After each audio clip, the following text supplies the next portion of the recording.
All right, so this is breaking news. I'm changing up what I usually do on my channel, which is checking out music every week as new music comes out. But this is huge. Donald Trump today was charged guilty. This is May 30th, 2024. And yeah, he's been guilty on all counts. So I have a video pulled up. We're going to be going over this and crazy news. Let's get it. We are getting word on the first count that Donald Trump is guilty. That's now tough. remember, there are 34 counts that we will go through. Count 2, guilty. Count 3, guilty. Count 4, guilty. Count 5 and 6, guilty. Count 7, guilty. Count 8, guilty.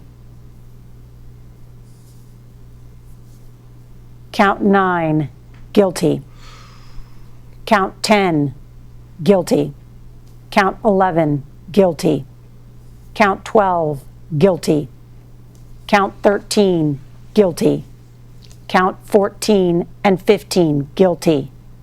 Count 16, guilty. Remember, this is a unanimous decision by the jury on each of these counts. Count 17, guilty. Count 18. It's crazy. They're just reading this down the list like this, like rapid fire. But besides that, I didn't watch the footage on the news. I just viewed like a lot of the news is just like propaganda, really. But I kind of wish I could have seen his face. I don't know if they're gonna show it in this vid, but it's crazy. They're just going down the list like this. Guilty. Count 19, guilty. Count 20, guilty. Count 21, guilty. Count 22, guilty. Count 23, guilty. Count 24, guilty.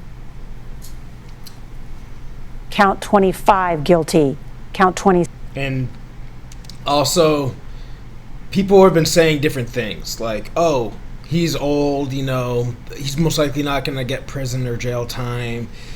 Also, with Secret Service, how's that going to work with protection? Because every president has Secret Service for the rest of their lives and for their family. So how would that work if he's in prison?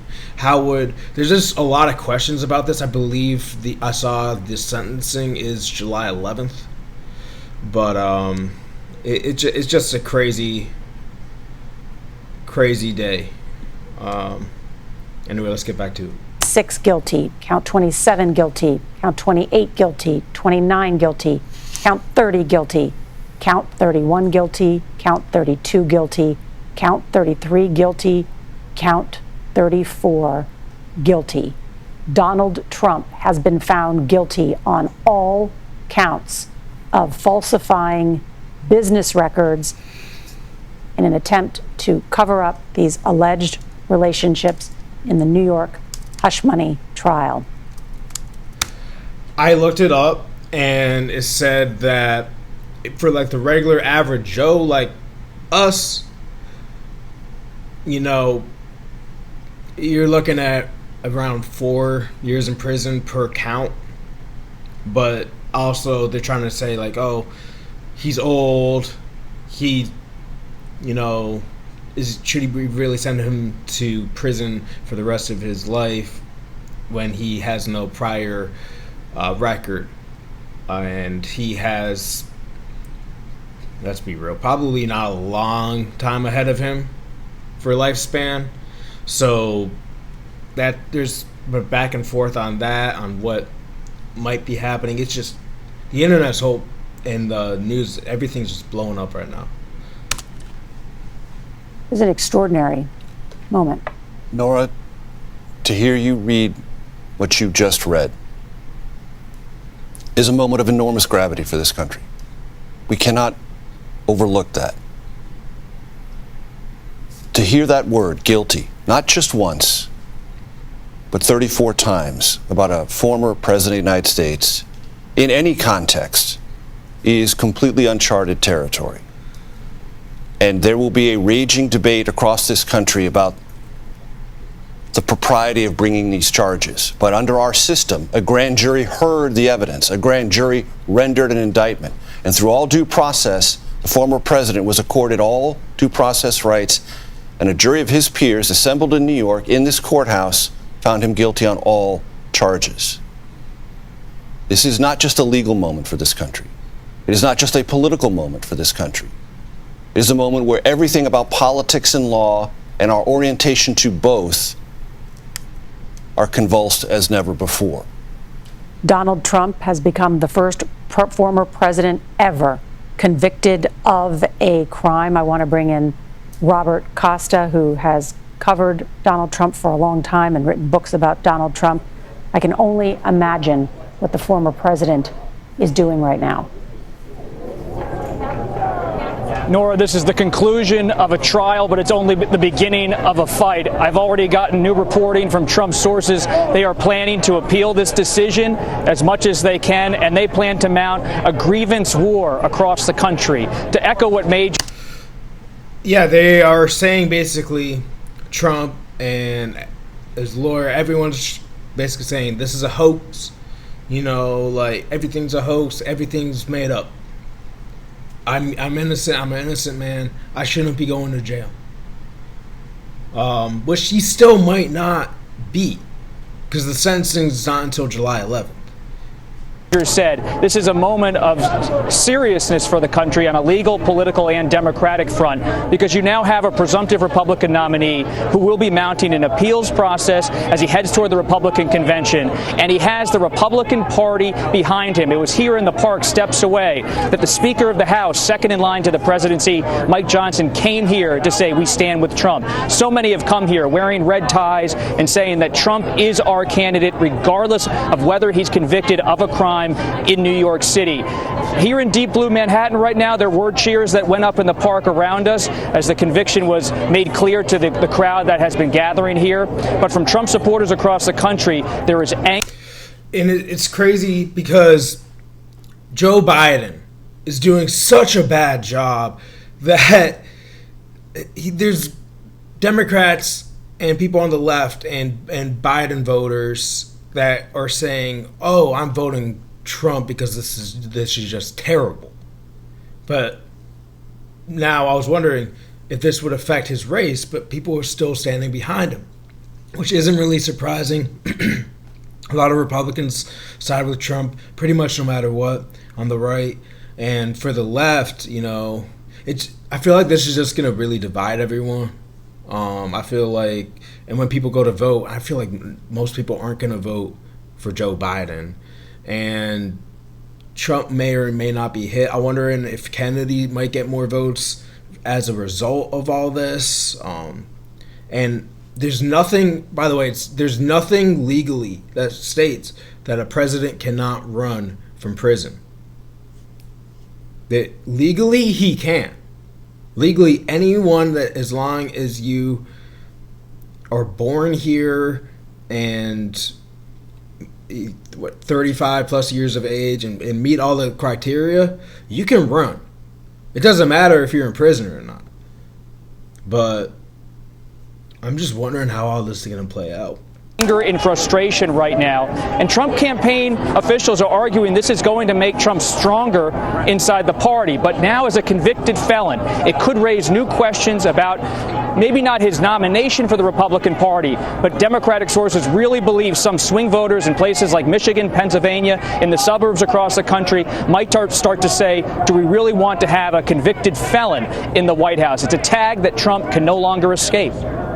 It's an important, we're talking about a legal issue right now, but a political issue. I wonder if Kennedy's going to get more votes, because a lot of people do not want Joe Biden. And the Libertarian Party nominated Chase Oliver, who, yeah, he's pro, lessening the government out of our lives and libertarian values. But he also said some stuff about puberty blockers and a bunch of other stuff that does raise concern for a lot of people as well.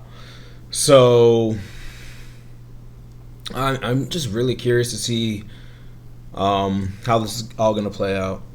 Issue, as well as you point out. I want to go straight to Errol Burnett, who is right outside, who can give us a sense of what's happening there outside the courtroom. Errol? Nora, two angles I can give you. Outside the courthouse, we're hearing some sense of cheering and people yelling guilty. The courthouse directly behind me, while our reporters inside are painting some of the color as the foreperson read out the verdict. It was very similar, Nora, to the way you read this out. It was quiet and somber inside the courtroom, with former President Donald Trump seated as the defendant, looking at the jury as the foreperson, leaning with his left arm on a railing and a right hand holding the microphone, slowly 34 times said guilty as the judge was asking for the jury's verdict on these felony counts. Then the judge asks the jury, is this accurate? Is this the proper reflection of your verdict? They said yes. And during this entire time, Donald Trump staring intently at each of the jurors, the lawyers standing with their hands clasped, and the jurors at this moment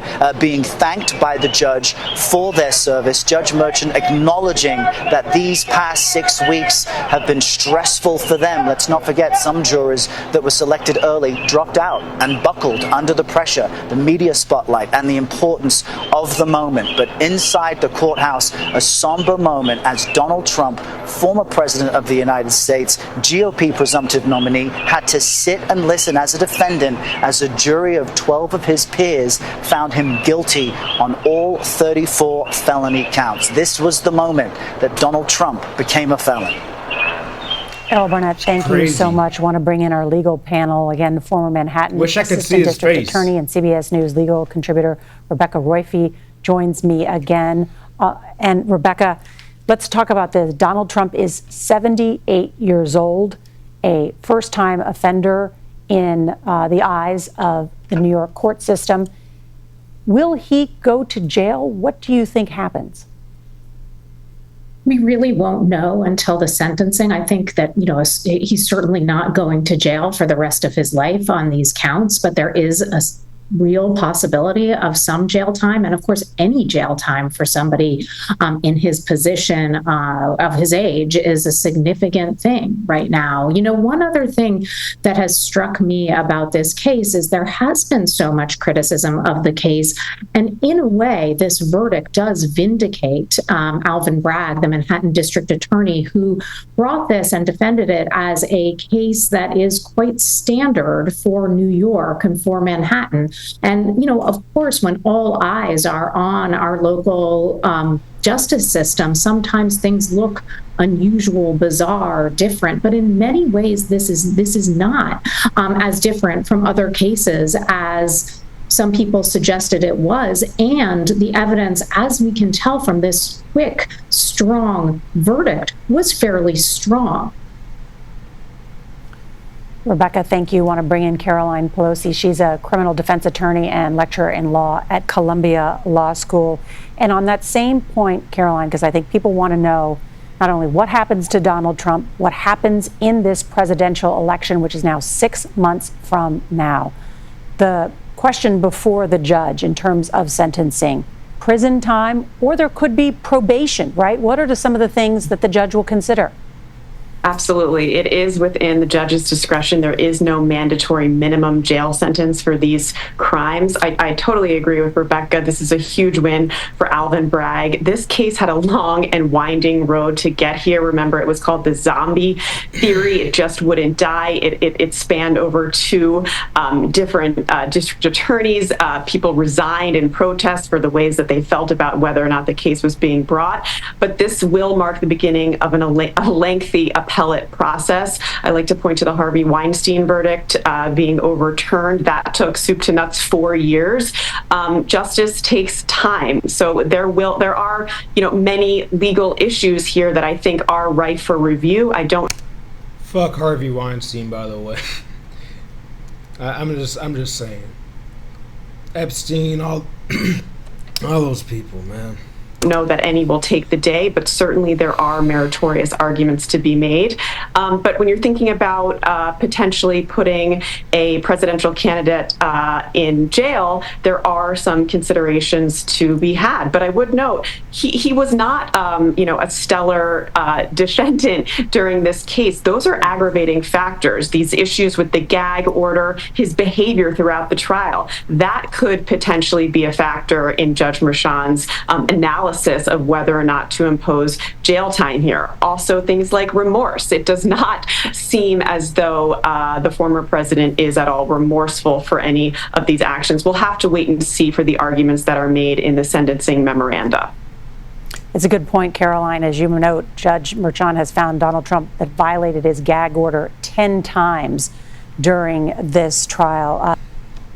We're going to have to see what happens. Let me know what you guys think down in the comments. And I'm just curious on how all this is going to play out. We're really not going to know until, I believe it's July 11th is the sentencing date. And then from there, we're not going to know until, because he could still technically run from prison if it comes down to that. So it all comes down to July 11th and the election in November. So only time will tell. Don't forget to hit subscribe, like, and share. Let's get it.